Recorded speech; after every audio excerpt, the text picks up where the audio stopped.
Hay algo inquietante en las cosas que no deberían existir, no porque sean imposibles, sino simplemente porque están ahí, esperando. En algún punto del océano, cerca de la isla de Yonaguni, hay una estructura de piedra, escaleras, plataformas, ángulos perfectos, como si alguien hubiera construido algo ahí, pero según la historia, nadie debía estar ahí. No en ese tiempo, no de esa forma. Y a miles de kilómetros de distancia, en el desierto de Nazca, hay líneas, kilómetros de líneas, figuras gigantes, dibujadas sobre la tierra, que son tan grandes que solo pueden verse desde el cielo. Y eso plantea una pregunta incómoda. ¿Para quiénes fueron hechas? Porque no puedes crear algo así sin saber que alguien lo va a ver desde arriba. Dos lugares, dos misterios, un mismo patrón, estructuras que aparecen y que parecen tener intención, pero no explicación. En este episodio de Sombras en la Neblina, no vamos a buscar respuestas, vamos a hacer algo peor. Vamos a observar y a preguntarnos si realmente estamos solos en la historia o si solo estamos llegando tarde. Y como siempre, mi querido Poncho, mi querido Miguel, mi querido Oscar, ¿qué tal? ¿Cómo están? ¿Qué pasó, Manu? ¿Cómo estás? Feliz día del albañil de la Santa Cruz. Vamos por una barbacoa, Manu. Uy, sí, jalo. Buenos días, buenas Unos tardes. buenos tacos de chicharrón con queso. Uf. Uf. Buenas tardes, buenos días, buenas noches, depende de cuando estén escuchando. Pues sí, Manu, un gran tema hoy, la isla perdida de Se China. nota que tú propusiste el tema, ¿verdad, cabrón? No, Te escucho entusiasmado. Dije, ay, ya sé de dónde salió este tema de hoy. De hecho, quien lo solicitó fuiste tú. Yo solicité Yonaguni, Sí. solicité líneas de Nazca, ¿no? No, los dos. Yonaguni yo también, el Sí. castillo impronunciable. Sí. Ay, perdón. Bueno, qué bueno que les llamó la atención a todos. Yo andaba más en la onda de lo místico, a lo mejor andaba volado el día que sugerí Yonaguni. Ah, sí, sí, sí. Este tema lo pediste. Ya también, ya tenemos otros programas también ya preparados porque, híjole, ya por fin les vamos a traer el tercero en discordia de la segunda parte del terraplanismo y nuestro primer tercero en discordia sobre si el hombre llegó a la luna.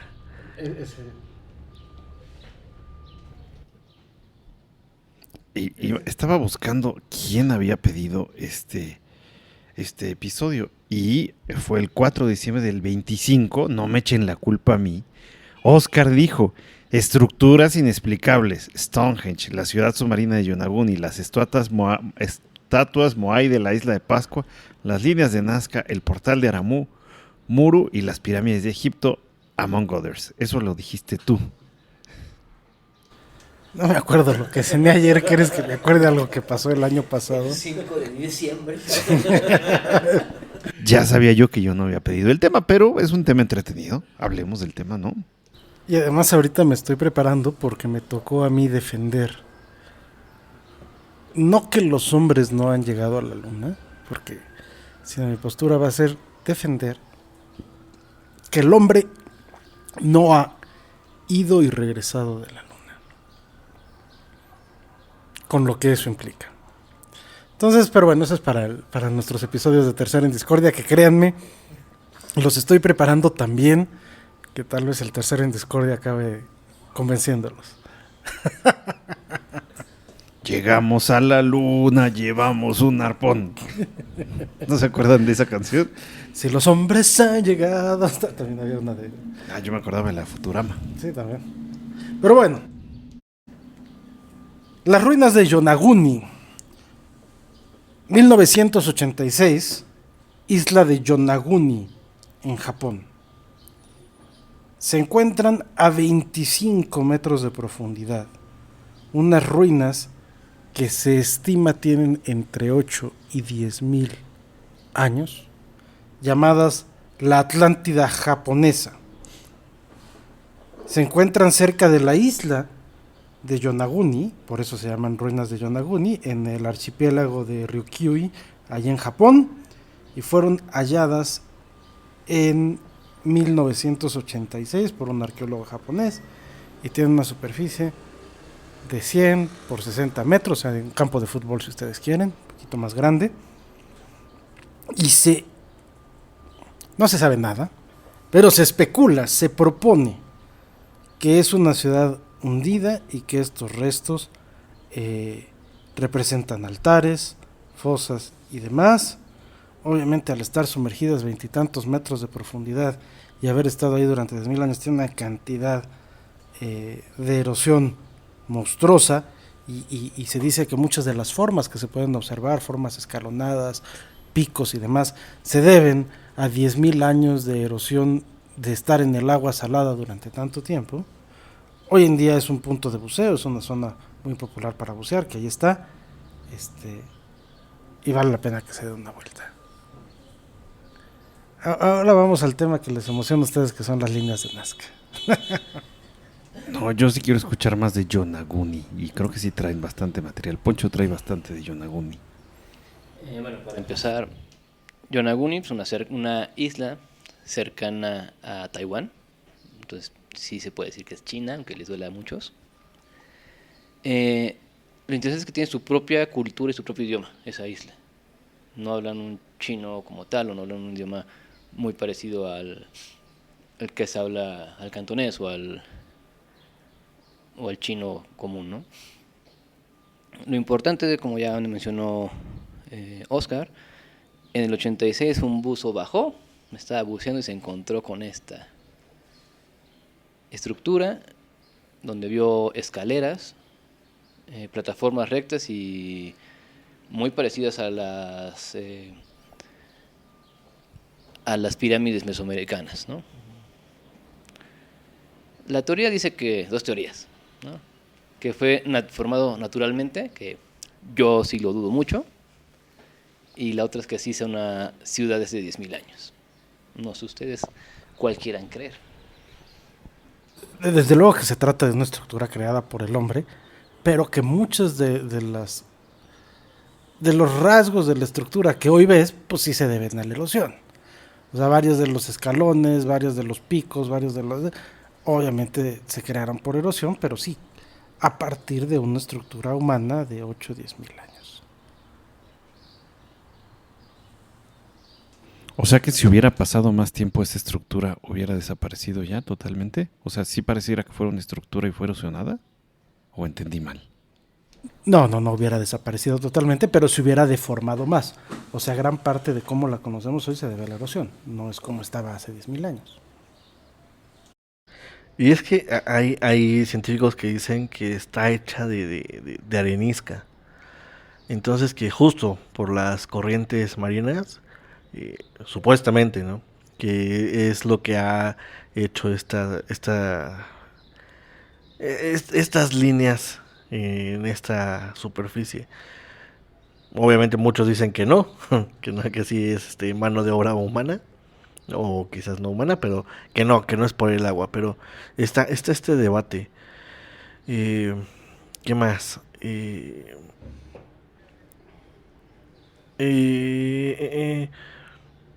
También hay quienes dicen que Yonaguni es artificial, ¿no?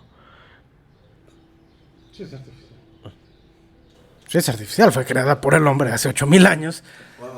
No, lo que se refiere, creo que lo que se refiere, Manu, es como más artificial. O sea, de que lo crearon fuera y lo metieron. O sea, que es un easter egg, una broma. Ajá. A ver. Como el calamardo guapo. Sí, es una maravilla. Para los que no lo saben, un grupo de personas con mucho tiempo y dinero hicieron una escultura de calamardo guapo, tallada en piedra con técnicas antiguas. La treparon a un barco, se fueron en medio de la nada y la tiraron en el fondo del mar para que cuando arqueólogos de futuras generaciones la encuentren tengan las mejores teorías al respecto. Les voy a enseñar una fotografía, muchachos. Me voy a salir un poco del tema de Japón y les voy a enseñar una fotografía y quiero que me digan de qué le ven forma. ¿De un humano acostado? Y esta forma está un poco Sugerente, ¿no? Recuerdo que cuando les pedí que hiciéramos esto sobre lugares, puse las ruinas japonesas, puse Stonehenge, puse Nazca porque sé que les gustan, pero mi interés era esto. Esto yo lo vi. Este portal está en Puno, a 4000 metros de altura sobre el nivel del mar, cerca del lago Titicaca, en Perú. Este es un portal inca que se llama el portal de Aramumuru. Y se dan cuenta abajo de esta, bueno, ustedes que no lo están viendo porque no nos están viendo, se trata de una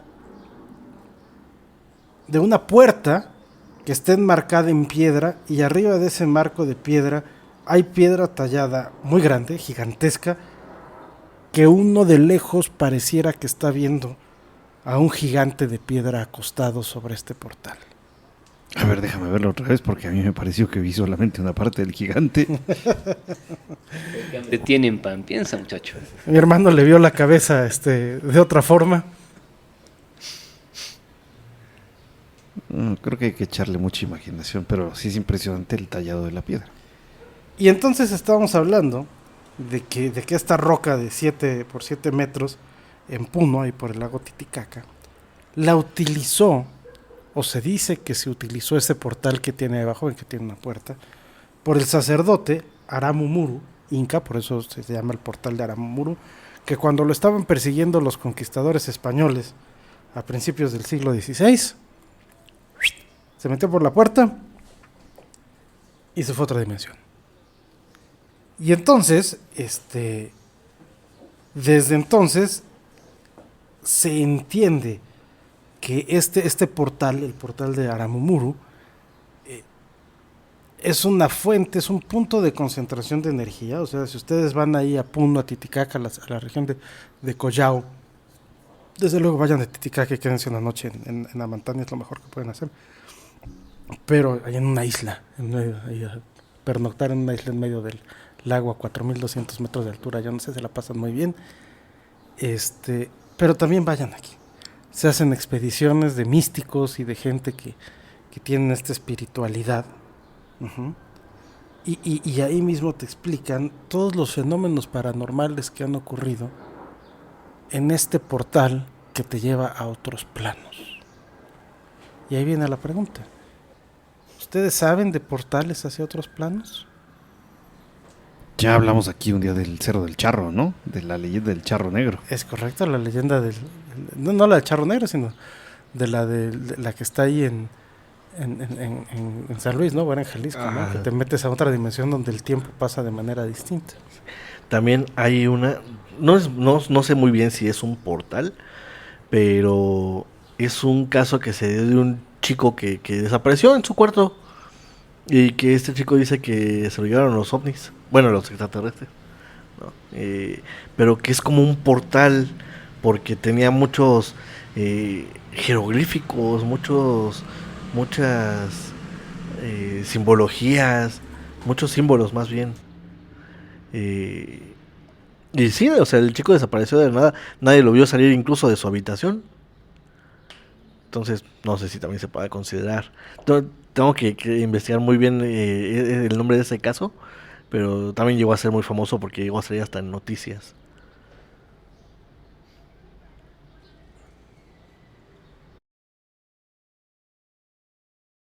Bueno, y ahora sí vamos al mero mole, a los que todos conocemos. ¿Quieren que empecemos con Stonehenge o con las líneas de Nazca? No vamos a decir nada del templo ese bajo el agua. Ah, sí, claro, digan todo lo que tengan que decir, por favor. By all means. Del calamardo guapo. También se dice que de este templo, bueno, de esta estructura Yonaguni, que supuestamente hay algunos análisis que sugieren que ciertas caras de esta estructura están alineadas con algunos puntos cardinales. No se sabe si es con algún propósito, pero pues sí dice que cuando aparece una alineación de cierta de cierta constelación, se se hace una simetría muy buena con este templo de Yonaguni. Yo creo que podemos ponerlo a votación. ¿Quiénes creen que estas ruinas descubiertas hace menos de 40 años, hace 50 años, 40 años, y que, vaya, estaban cerca de la costa, en un archipiélago habitado, ¿verdad? Y que no se habían visto en 5000 años de historia escrita que tenemos, sean un calamardo guapo? Yo no tengo suficiente información para decir si sí o si no. Yo soy de la idea que son un calamardo guapo, sí, coincido con eso. No, yo sí quiero creer que sí fue una civilización antigua, más antigua que la egipcia, por ejemplo, y la persa, que fue durante la época de la gran glaciación y que las hicieron sobre terreno glaciar y se hundió, cayó. Sí, justo con esto que está diciendo Poncho, o sea, se supone que la estructura de Yonaguni está datada de hace 10.000 años, supuestamente, ¿no? Tienen esa edad. Y justo, ¿no? Que cuando fue la última glaciación, pues el nivel de mar era muy bajo. Entonces justo que se pudo haber construido esta civilización, bueno, haber crecido esta civilización pues en esta superficie, porque algo que no se dijo es que esta estructura está más o menos entre 25 o 30 metros a nivel de mar. Bueno, debajo del mar, ¿no? Entonces, tenemos esta era de la glaciación, el nivel de mar era pues, más bajo, entonces justo, ¿no? Podemos hablar, además, 10.000 años, los egipcios, ¿hace cuánto fue? A ver, Egipto, el periodo dinástico empezó hace 2200 años, bueno, no hace 2000, hace 4200 años, o sea, como 2000 años, un poquito más de 2000 años antes de Cristo. El dinástico y el predinástico, pues hasta 3000 antes de Cristo. Entonces estamos Y hablando, el persa y babilónico por ahí se da un tiro también. si estamos hablando de que supuestamente los Yonaguni, bueno, esta estructura tiene más o menos 10.000 años, estamos hablando que sí es más, menos. Sí, sí sería. Estás hablando que la piedra del código de Hammurabi y la piedra Rosetta, que son los primeros vestigios de historia escrita que tenemos. La Rosetta es mucho más moderna, solo la de Hammurabi. Por eso, la de Hammurabi, que es el primer vestigio de historia escrita del hombre, está más cercano a nosotros que a estas ruinas.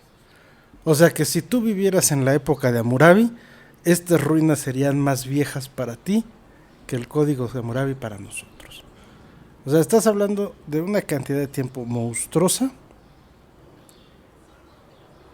por lo que decir que se descubrieron en 1986 es afirmar que durante los 5000 años de historia escrita que tienes de la humanidad, nunca nadie descubrió ni registró estas piedras que están a 25 metros de profundidad. Ahí es donde yo digo,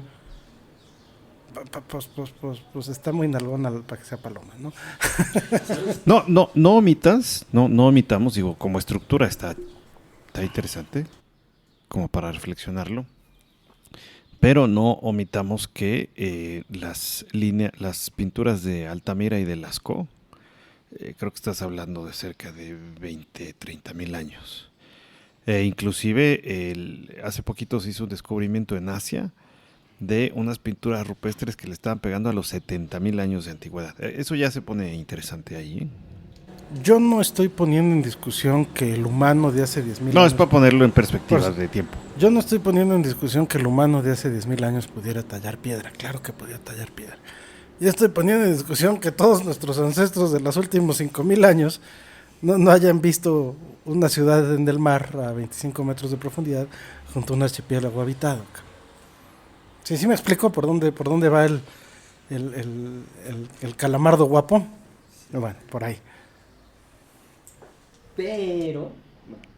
Pero también hay que verlo así. Tú vas a la playa ahorita.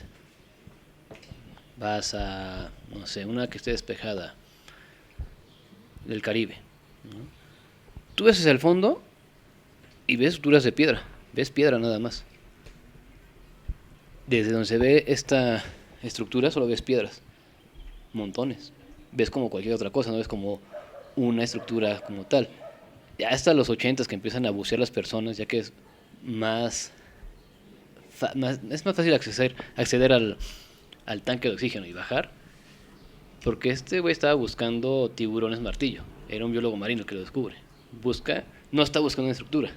Entonces, muchos de los descubrimientos de este tipo de estructuras han sido por casualidad. En México tienes muchísima selva que se ha tragado las pirámides.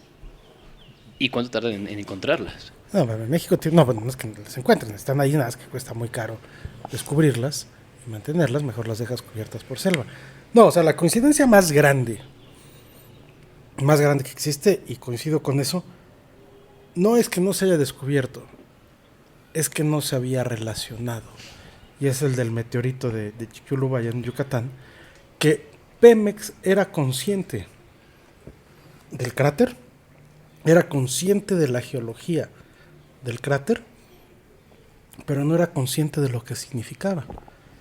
Y en otros países, en Estados Unidos, en Europa y demás, eran conscientes de que había caído un meteorito hace 60 millones de años, que tú podías distinguir una capa de antes y después del meteorito en todo el mundo, en todas las capas geológicas, por todo el material que había y no había después y que se soltó durante el meteorito.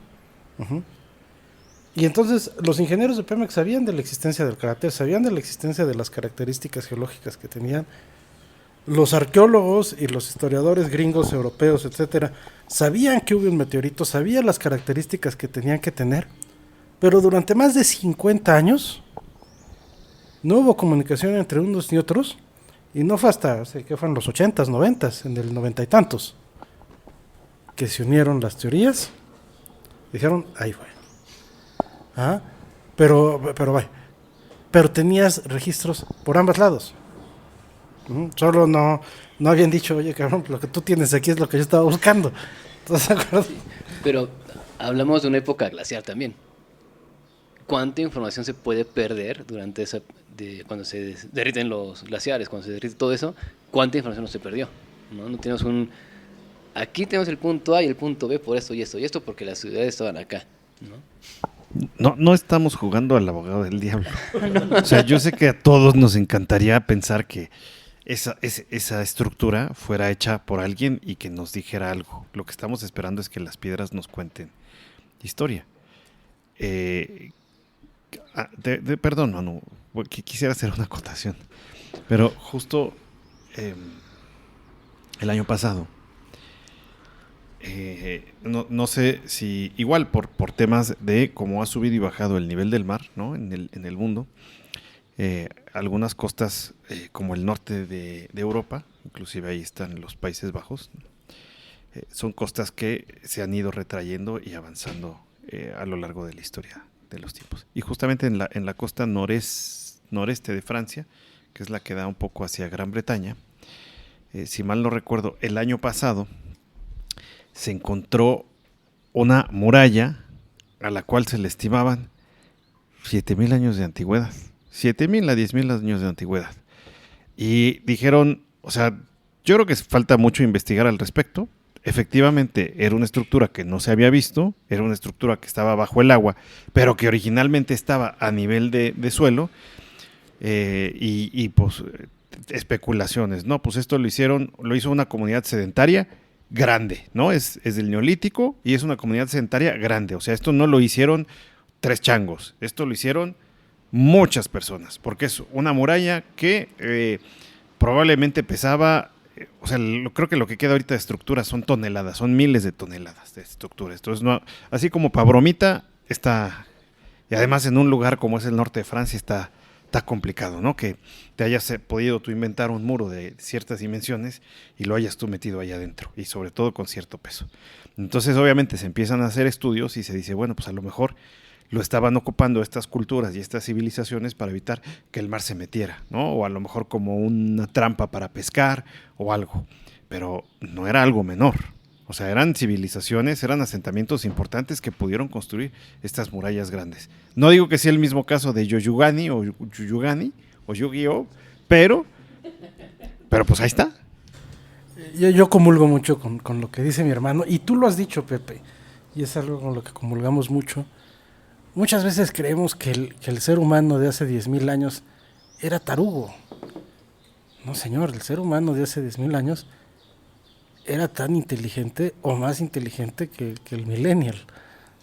Porque no tenía herramientas y se tenía que ingeniar para hacer cosas que hoy podemos hacer con herramientas. O sea, esto es algo que a mí me gusta pensar, ¿no? Y incluso hasta creer. Teníamos,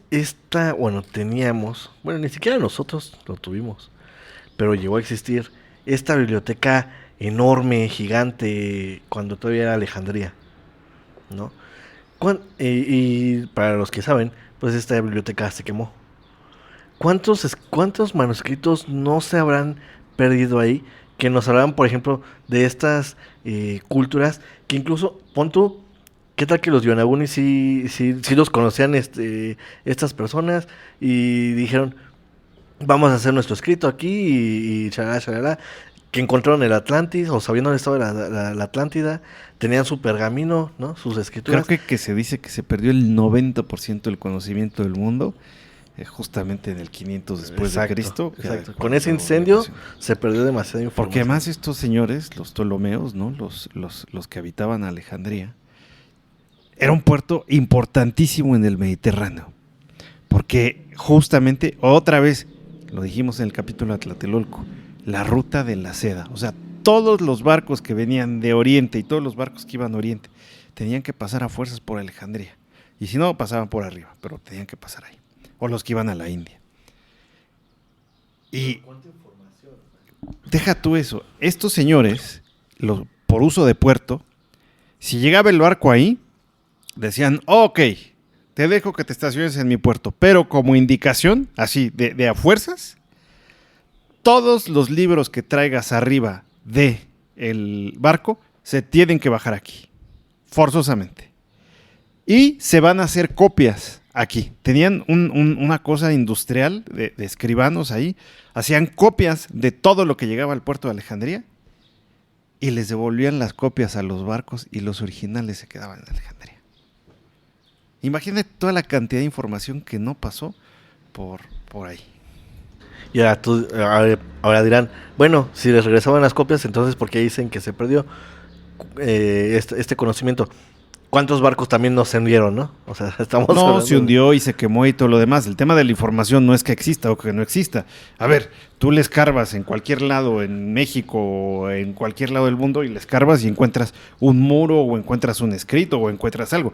Pero a ver, centralízala toda. Hoy, la bondad del celular o de lo que sea es que tienes la información centralizada en un mismo lugar. Información y desinformación.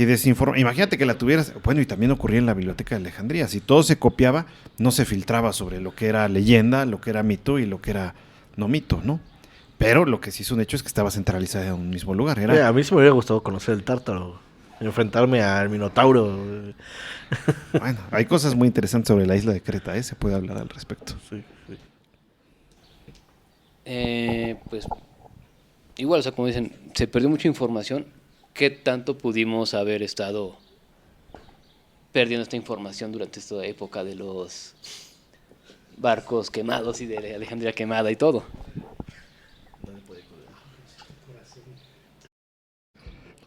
Creo que tenemos una llamada del público. Vamos a mandarle un saludo a nuestro querido público. Bueno, ¿algo más de Yonaguni? Pues de Yonaguni podemos hablar No, una pregunta importante, ¿no? Para dejarla al aire al público. Ya la perdí.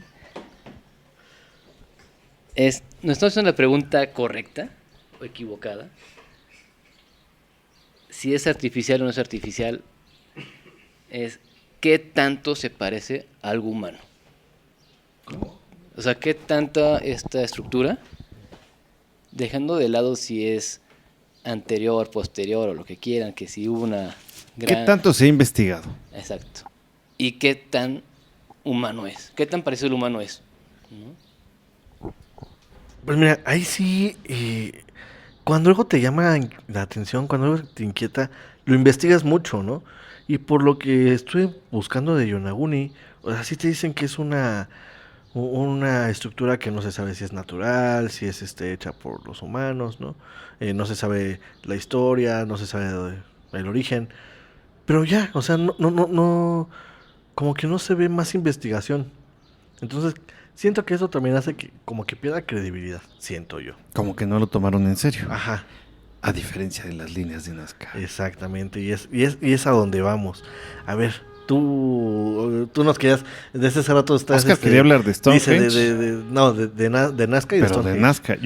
Hay una cosa que sí es un hecho de Nazca. No sé lo que vayan a decir, pero está declarado como patrimonio en la UNESCO. Entonces, Yonaguni no. A lo mejor en algún momento sí, pero ahorita no. Y está declarado como patrimonio de la UNESCO justamente por lo que recuerdo, creo que eran 3 o 4 criterios que habían ocupado. Pero uno de ellos era la antigüedad, otro de ellos era el hecho de que solamente pueden ser visualizadas desde un lugar elevado. Y ahorita no recuerdo cuál era el otro, pero sí es interesante el tema de Nazca. Oscar iba a comentar algo, ¿no? ¿Tú ibas a comentar algo, Manu? Pues prácticamente esto, ¿no? De que las líneas de Nazca, digo, también puede haber gente que nos esté escuchando y no sepa de qué le estamos hablando, ¿no? De estas líneas de Nazca. Pues prácticamente son imágenes, lo podemos llamar así, ¿no? Son trazos. Sí, es que son trazos que que crean Ya imágenes. saqué mi acordeón. Ya, ok. De hecho, me acuerdo mucho, hay una, creo que dicen que es un cóndor y otro que es una hormiga. Es que hay cerca de 100 trazos en Nazca. Hay muchísimos trazos, ¿no?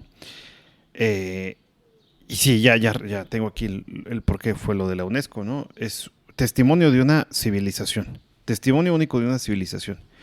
¿Qué cosa interesante ocurre en el Perú? Que está la cultura inca, la que conocemos como la cultura inca o la incaica, ¿no? Que en realidad el inca es como el tlatoani, es como si aquí a la cultura mexica le hubiéramos dicho la cultura tlatoani, entonces la cultura inca, que en realidad su auge y su apogeo fue allá por el 1400, 1500. O sea, es una cultura que se empezó a desarrollar justamente o estaba en su pleno crecimiento cuando llegaron los españoles. Igual que la mexica. De hecho, es un poco posterior a la mexica inclusive. Entonces, todo lo que no haya sido inca, porque los españoles convivieron con la cultura inca y pudieron documentarla, pero todo lo que fue anterior a la inca se denomina como una cultura preinca o se denominan como culturas preincas. Entonces en el Perú hay muchas culturas preincas, ¿no? Que influyeron al final sobre la cultura inca. El problema es que estas culturas anteriores no tenían muchas formas de dejar por escrito o dejar por dibujo su legado. Entonces todo se ha tenido que adivinar o buscar con arqueología, como ocurre muchas veces en la ciencia. Entonces, las líneas de Nazca, en primer lugar, son un testimonio de una cultura preinca, que se llama la cultura de Nazca, ¿no? Eso es importante. El segundo lugar que la UNESCO dijo, esto merece ser preservado por nosotros, es por la escala que tienen y la precisión que tienen los trazos. O sea, hay trazos que miden más de 300 metros de largo. Son dibujos de 300 metros de largo. Cosa que es interesante, ¿no? Impresionante.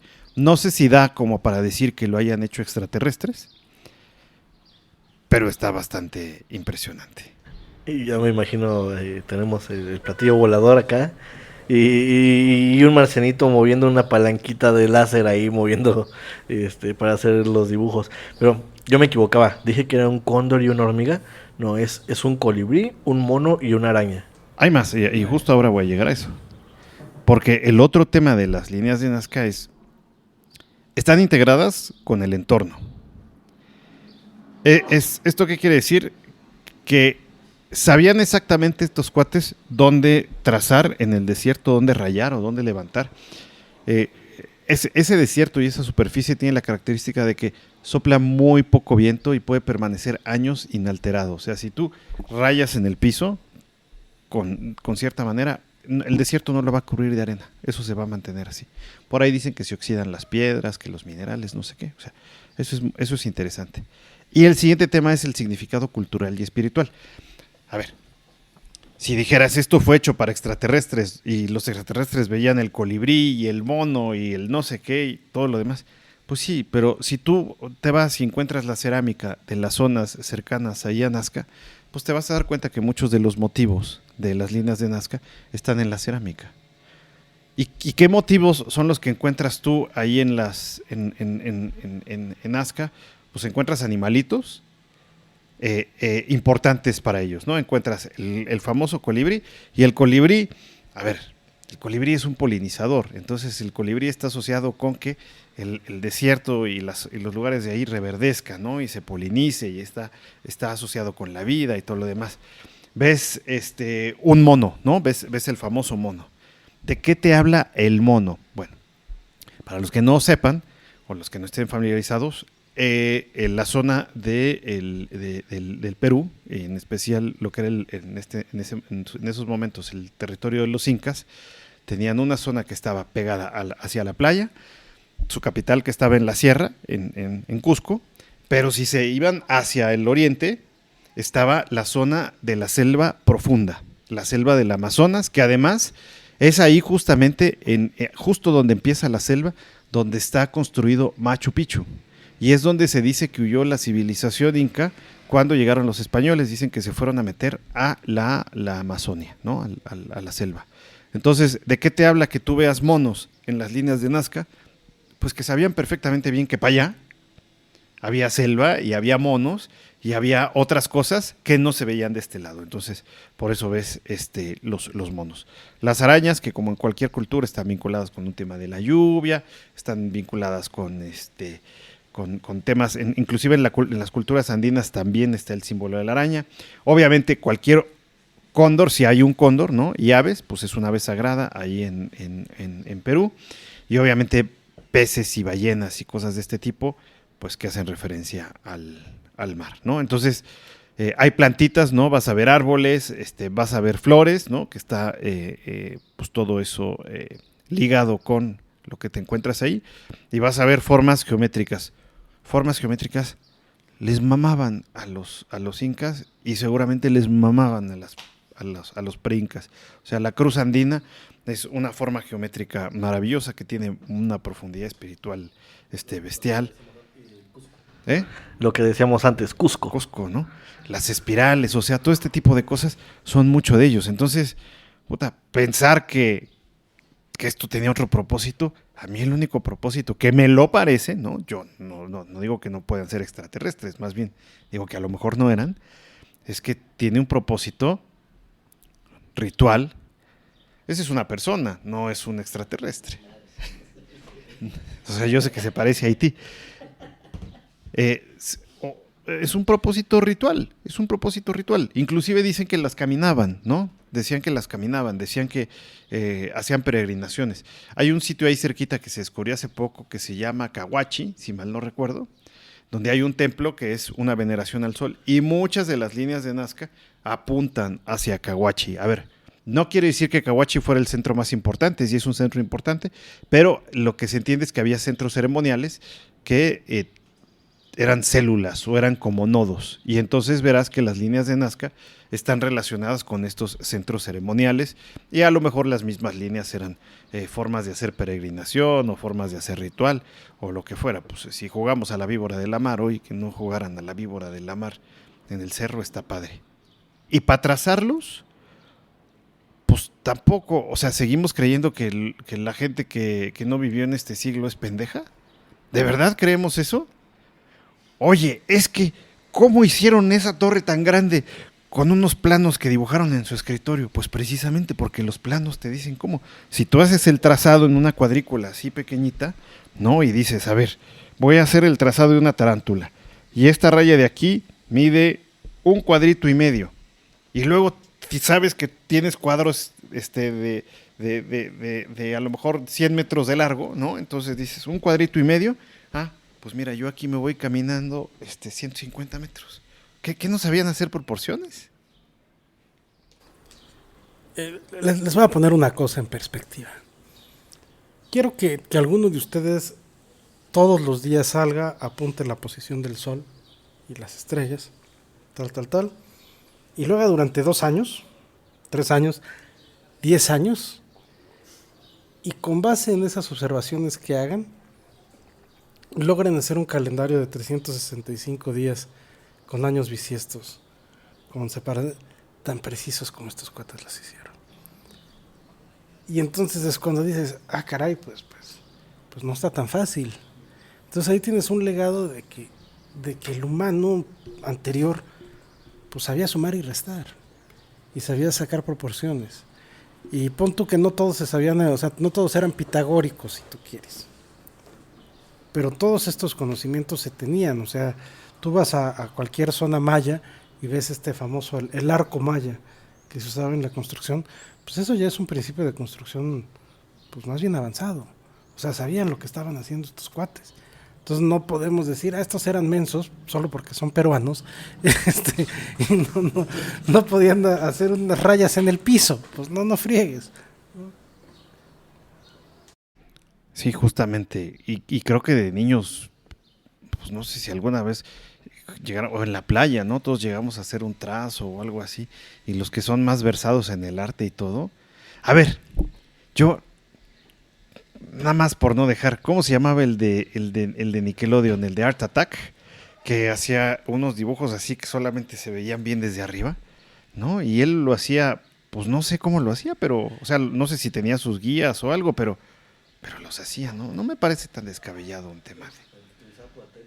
Steve se llamaba así, no, ocupaba algo, ¿no? O sea, de pronto decía, voy a usar cojines, o ocupaba bolsas de plástico, ocupaba platos, ocupaba algo, ¿no? Hacía cosas padres. Entonces, pues ahí está, o sea, lo haces en chiquito, lo enmarcas en una cuadrícula y dices, pues aquí, de aquí a acá, tienes tus referencias en el terreno y puedes hacerlo. En 500 años puedes hacer 800 líneas, ¿no? ¿Cuánto tardas en hacer una línea? 5 años, 3 años, no sé, lo que sea.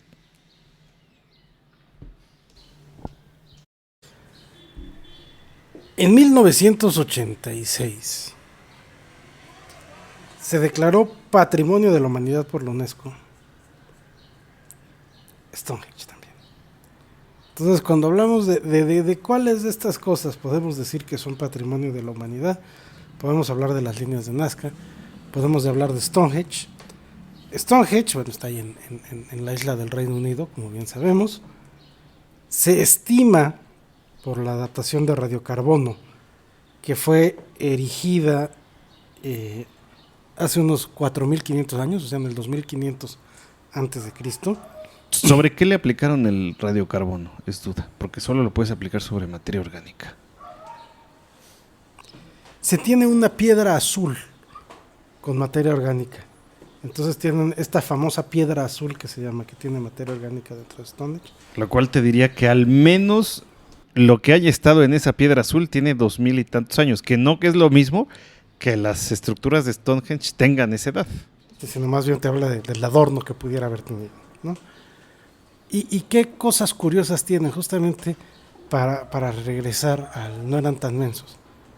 Resulta que piedras de Stonehenge respetan la proporción áurea. ¿Qué es la proporción áurea? Saquen su cartera, su tarjeta de crédito y tienen los datos. No. La proporción entre el lado largo y el lado corto de tu tarjeta de crédito es la proporción áurea. Y hay piedras en Stonehenge que mantienen esta proporción, que es 1 más menos raíz de 5 entre 2. No creo que sepan cuál es la raíz de 5, sino más bien lo que dice esta proporción es que la proporción que tiene el lado corto contra el lado grande es la misma proporción que tiene el lado grande contra la suma de ambos lados. Give or take, ¿no? Entonces, esta proporción ahora que se mantiene, que es la de Fibonacci y todo eso. Oye, por cierto, ahorita que estábamos hablando de proporciones, aquí en México no sé por qué ocupamos el pinche papel carta y el esquela y el no sé qué. Cuando madres. el A4 Cuando el A1, 2, 3, 4, 5, son 6 proporcionales. son proporciones áureas. Tú cortas un A1 a la mitad y tienes 2 A2, que son exactamente con la misma proporción. Es correcto. Y cortas una 2 a la mitad y tienes una 3. Es correcto, y una 4, que es el equivalente al carta, sí. En los lugares civilizados, porque son cosas que aprendes de Estados Unidos. Pero sí, los tamaños de papel A1, A2, A3, A4, y me parece que el A16 o el A8 sería la tarjeta de crédito.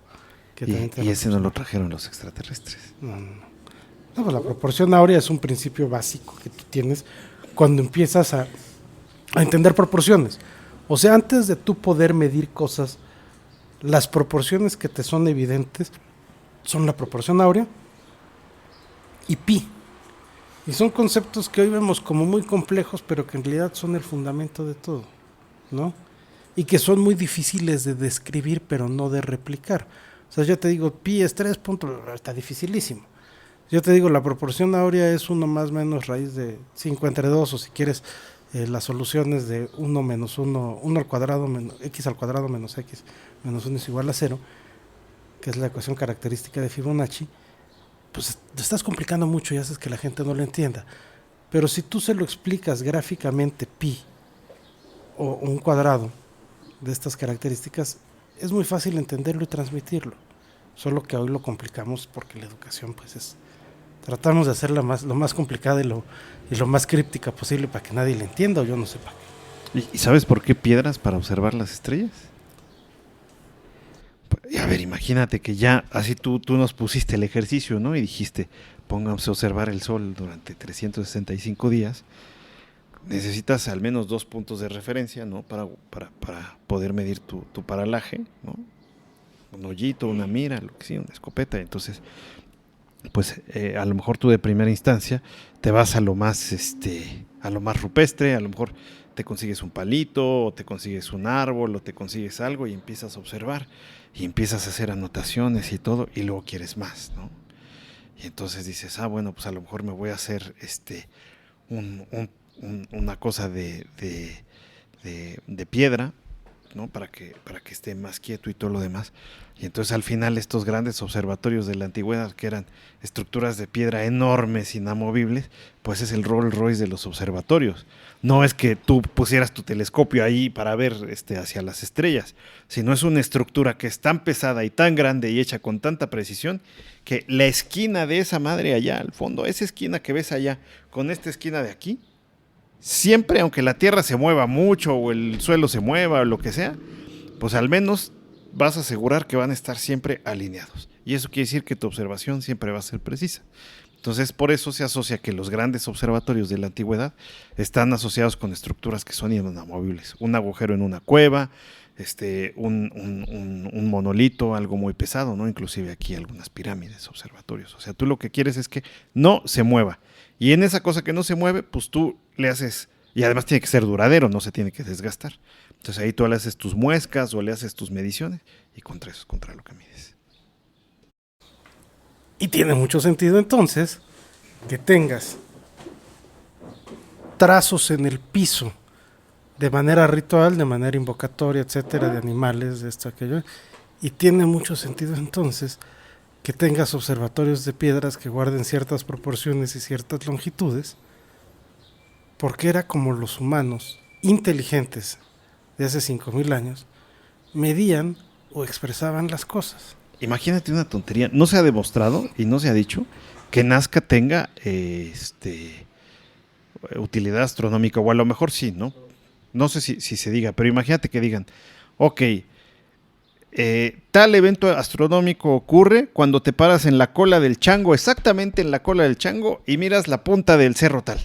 Y ese punto ya te da ahí el paralaje que necesitas para observar el evento astronómico que estás buscando. No, o sea, no tanto así como lo manejas tú. Lo que yo alcancé a buscar de Nazca es que sí, o sea, sí hay algunas constelaciones que están como que tienen que ver con ciertas figuras y ciertas épocas del año. Y también les marcaba también lo de la agricultura, la cosecha y todo eso. Pero sí, o sea, tampoco era así de que, si te paras en la cola del chango vas a ver cierta constelación. No, no en todas, solo en algunas. No sabemos. Bueno, ¿Qué tal que el ojo del chango estaba alineado con una punta en un cerro? Porque eso era muy de los incas y los incas lo tuvieron que haber aprendido de los preincas, ¿no? Si le apuntas de la cola del chango a la muesca que esté en ese cerro, el día que veas que esa estrella cruza ahí, ese día inicia la primavera. Y entonces tienes 800 dibujos en el piso y entonces puedes asociar, a lo mejor no eres muy ducho para escribir, pero ya sabes que con esos 800 signos que tienes en el piso puedes predecir N eventos astronómicos por la observación de una estrella que cruza cuando tú estás parado en cierta posición de ese animal, por ejemplo. y algo que, por ejemplo, sí me gustaría haberles preguntado a los del Stonehenge, ¿no? ¿Por qué dos tipos de piedra? Se dice que el Stonehenge está hecho por dos tipos de piedra, que una se llama Sarsen, que llegó a pesar hasta 25 toneladas,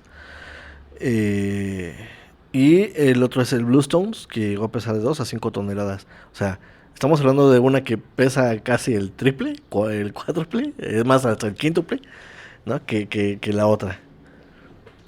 Por lo mismo, ¿por qué tienes memoria RAM y memoria y memoria dura, en disco duro en tu computadora? Porque una tiene que ser fija y la otra la tienes que poder mover.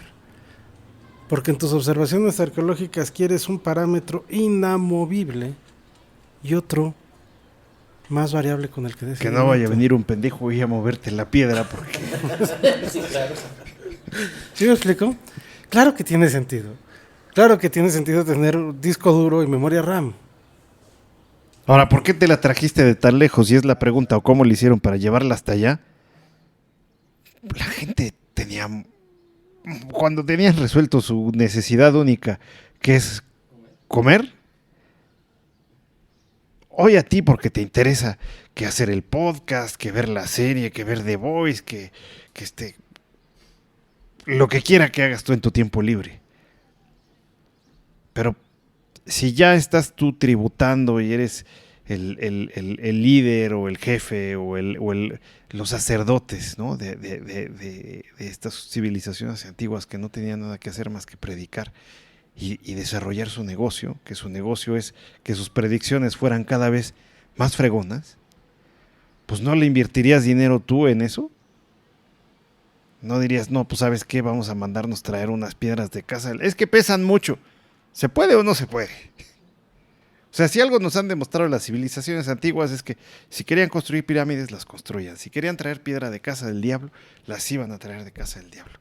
Yo cada vez que voy y dicen, no, y es que no sabemos cómo los incas trajeron estas piedras aquí. Si la cantera está localizada a 20 kilómetros de aquí, entonces no había forma que las hayan podido subir al cerro. Por Dios, ¿no estás viendo lo que hicieron? ¿Qué quieres decir?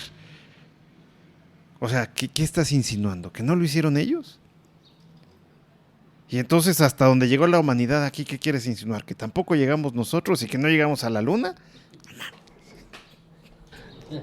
No llegamos. ¿Algo más? Pues, o sea, yo creo que hoy me llevo yo una pregunta para nuestros contactos que son maestros musicales. ¿Por qué? Porque dicen que incluso dentro del Stonehenge hay una acústica muy particular. Yo te quiero decir una cosa antes de que hablemos y continuemos con el tema de Stonehenge. Porque también esa es otra. Es que es un centro ceremonial con las piedritas así en redondo y todo lo demás. Si se te ocurre a ti adentrarte a hacer un road trip en Inglaterra, en Escocia, y te metes por las carreteritas y todo lo demás, es como aquí en México. O sea, el turista de a pie, o el que viene de afuera, piensa que la única pirámide que hay en México es Chichén Itzá. Y toda la península está llena de amadres de estructuras. Las ya derribadas y las no derribadas. Y si te vas más abajo está lleno y todo lo demás.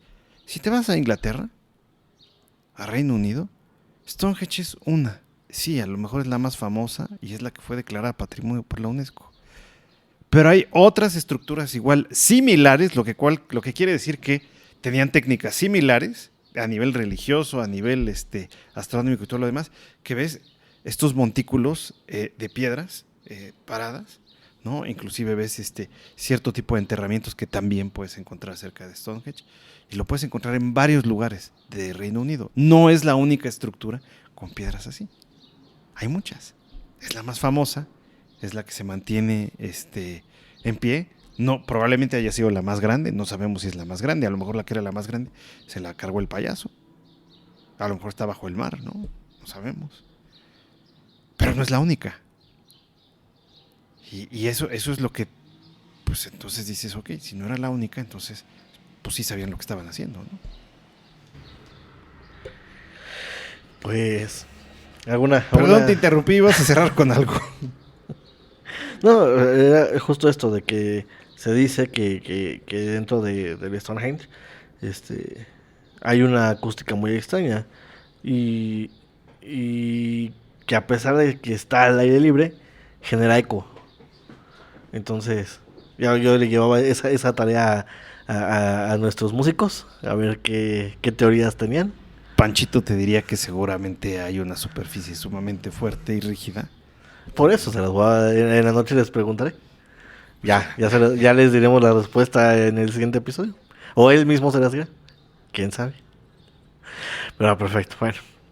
Ya hablamos sobre más, bueno, hablamos poco de Yonaguni, según Yu-Gi-Oh, Miguel.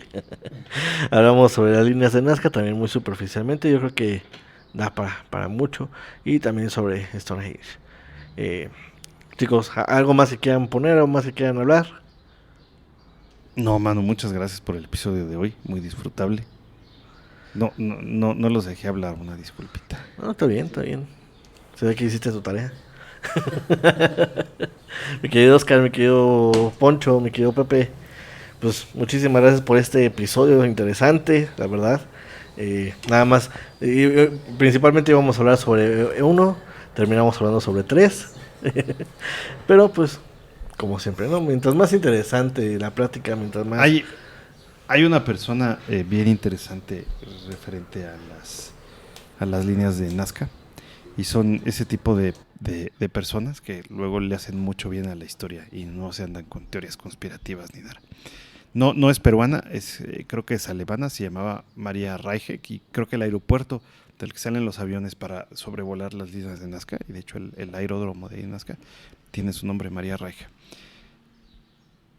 No las descubrió ella propiamente, pero cuando oyó hablar de que escuchaban, salió y se le veía todos los días, o sea, eso dice la gente de por allá, ¿no? Trabajar todos los días, a veces salía con su escobita y estaba limpiando las líneas, ¿no? Y tenía a la gente limpiando las líneas y las estudiaba. 40 años estuvo dedicada, hasta que la gente tuvo visibilidad de que había ahí un descubrimiento muy peculiar, vamos a llamarle peculiar. Entonces, a veces detrás de estos grandes descubrimientos hay arqueólogos que vieron algo interesante y que pues trataron de proteger lo que estaba ocurriendo, ¿no? En este caso, pues esta señora María Reiche, además muy querida por el pueblo peruano. Perfecto, este dato cultural. Pues, mi querido Miguel, mi querido Poncho, mi querido Oscar, muchísimas gracias por este episodio. La verdad, mucha información. información que sí sabía, información que no sabía, llevo nuevo aprendizaje, entonces pues muchísimas gracias. Igual a la gente que nos escuchó, esperemos que se la hayan pasado bien, si no, ya se va de todas maneras información nueva, ¿no? Gracias a todos, muchachos. Igual muchas gracias a todos y pues, feliz fin de semana o inicio de semana, depende de cuándo nos escuchen. Nos vemos, muchas gracias.